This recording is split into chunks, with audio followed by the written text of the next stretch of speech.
All right, it's kind of tight quarters in here, but this is what it looks like on the inside while I'm sitting in it. I put the old seat back in it. I'll show some video from the outside in a couple minutes. Um, Anyways, everything seems to be, you know,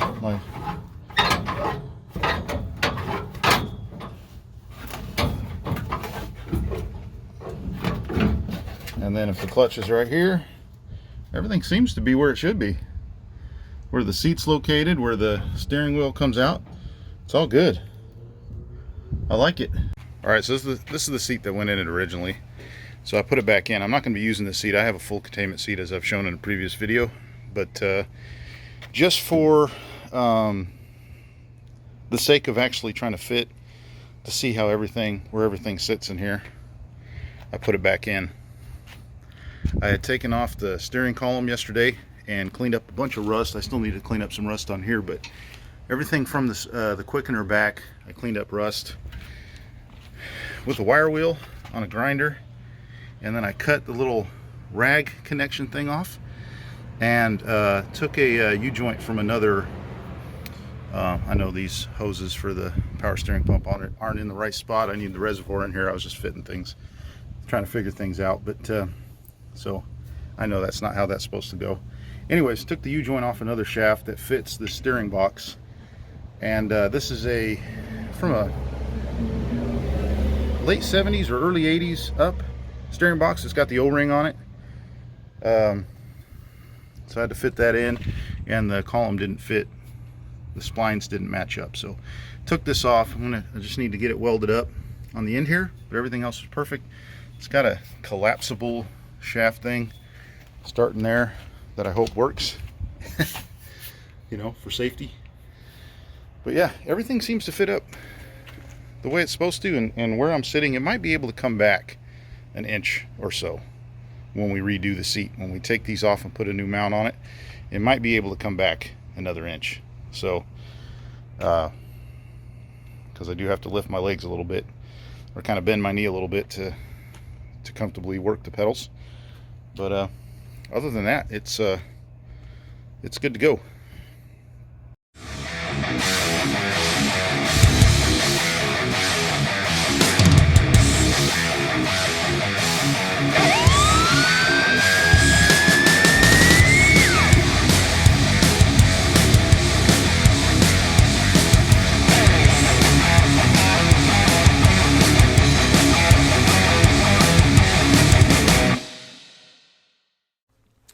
All right, so it's been about 4 months since my last update on the hobby stock build. It's a 77 Camaro that had been retired years ago that I purchased as a roller for about $700 off of a guy up in the hills out here. So I'm not in the habit of actually filming any of the work that I do on the car, because for the most part, it's usually small jobs here and there, something I can fit in on the weekend or something I can do really quick before I go to work. And then, you know, with the time constraints as well as the money constraints, because large projects require a lot of money, so I try to spread this out a little bit. So I wasn't entirely sure how I was going to do an update, but I figured maybe a short vlog on the different things that I've done with the car. So you just saw the intro. That was something I did a couple months ago. And so the following is what I've done since that video. So thanks for watching, and I'll see you at the end. Okay, so one of the things I did in the last couple months was I purchased a Mod Lite floater rear end. Came with hubs and brake rotors, which I don't have on yet because I don't have any of the brake caliper brackets or anything like that on it, or brake lines going to it. So that'll be coming hopefully next. But I bought this rear end for $150. It's got a minor repair. Let's see if I can zoom in. Where'd it go? Actually, it's not there. Where'd the repair go? I think it's on the, oh, it's right there, I believe. Yeah, you can kind of see it. It goes around the other side. But minor repair there. But it's a Mod Lite, and as the name implies, I believe it's made for modifieds. But I was told by several people, including some helpful older guy at Speedway Engineering, that it'll work just fine for a Camaro because of the leaf spring I guess, doesn't have as much weight on the rear end as, say, like a Monte Carlo or something. That's what I was told. So we'll find out if I get out there. This was actually made, it came out of a Camaro. So it already had the leaf spring purchase or the mounts on it welded on for me. So all I had to do was bolt it on underneath. And yeah, the only drawback to these is that it has a smaller snout than, say, like a Grand National. The mod lights have a smaller snout, so I was told that if you take a direct hit to the wheel, they have a tendency of bending. But like I said, I only have $150 into this rear end. Actually, that's not true. I bought the rear end for $150, including the hub and brake rotors and everything else. I needed to buy caps for the end. Obviously the axle, floating axles, some bolts and other things like this to get it together. So all in all, minus the axles, I'm $200 into this rear end. I'm not going to count the center section and the axles, because that would have been, I would have had to buy that for any other rear end. With that new rear end, I'm going to need to convert over to disc brakes in the rear. I need some brake calipers. I got some brake calipers for it already. I need some brake caliper brackets, some new lines and whatever. But I got this brake master cylinder that's made for a C3 Corvette. It's a mechanical brake master cylinder, so I can run discs in the front and the back. So that's all mounted up. See if I can get some better light on it. It's a little bit rusty because the car was sitting outside. It was kind of wet outside and got a little surface rust on it.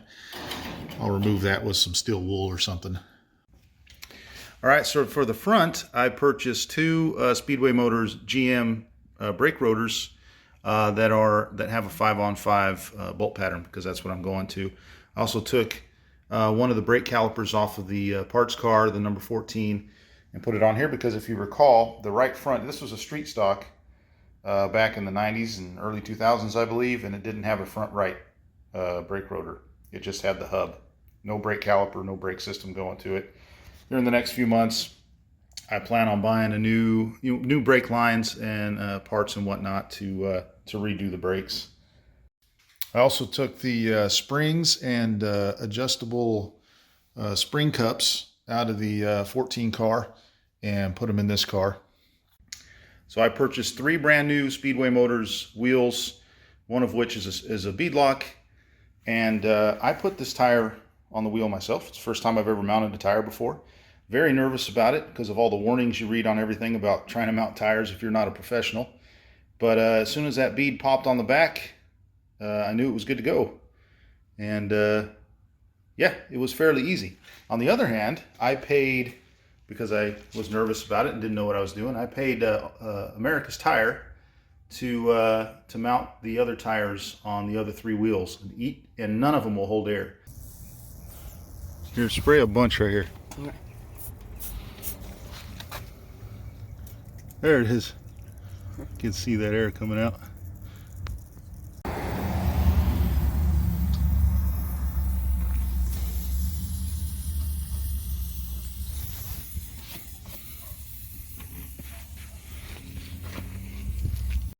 Now, I don't know if that's a tire in the bead itself, but they will not hold air. I don't know if that's something America's Tire did, or like I said, that's the tire, or maybe, I know there was some bent rims on here from the factory that I tried to straighten out a little bit. So I'm not sure if that's on Speedway, America's Tire, or just old tires, or maybe a combination. I'm not sure if this was on the car before in the last video, but I did bolt on a short water pump, and I also bought a used KRC power steering pump and a Speedway bracket, mounted that up on the head. And I also bought a reservoir used from a buddy of mine, cleaned it up, bought a bracket from Speedway, and put that on the subframe bar. I also purchased and installed a remote solenoid on the advice of a couple people that I know that have been in dirt track racing for some time. And I also emptied a fire extinguisher I had sitting around, and I put a push fitting on it this is going to be my radiator overflow, tank. I zip tied the handle closed so that it's open on the inside, and I cut it so that it won't touch the solenoid, so it won't short anything out, I hope. It's I got a bracket I got for $10 from Ace Hardware for this, and mounted it to the firewall with rivets, and then zip tied it so that it won't pop open, hopefully, so that it's nice and secure and I don't lose my tank on the track. All right, so I also bolted the headers that came with the car the roller when I bought it. They were sitting in the cockpit, and it came with the exhaust system that was already on the car. And even though this is illegal according to my local track rules, I don't think I'm gaining an advantage from having it on this engine. And the big reason, or the reason why I don't think there's going to be an advantage by having these headers on it is because this is a 5.0 liter engine, 305, as far as I know, an LG4 from the mid-80s. This thing is not going to win any races on its own. And with a rookie behind the wheel and one of these underneath the hood, I do not think these headers are really going to make much difference. But, you know, that's just me. I could be wrong, but I doubt it.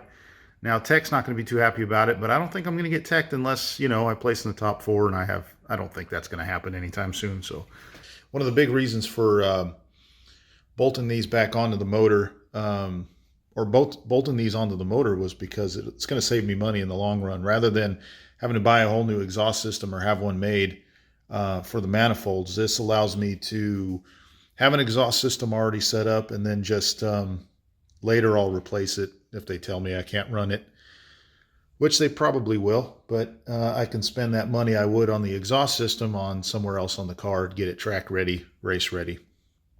Well, I think those are the major updates so far. Not a lot, but you know, like I said, I try to spread it out because of the money and whatever else. But some minor stuff. I recoated the fuel valve handle because it was looking kind of rough, and did a little bit of painting underneath the dash and on the body panels, obviously. And also installed the battery disconnect switch from the parts car into the race car, and had to refabricate or modify the bracket for it so it'd sit up off the transmission tunnel and not short anything out. Here coming up in a few months, I'm hoping to buy a brake kit from Speedway Motors. It's got a steel brake line, some braided hoses, some fittings and whatnot that I need to convert the rear end to disc. I need to get some brake caliper brackets, as I've already mentioned, and get those welded up.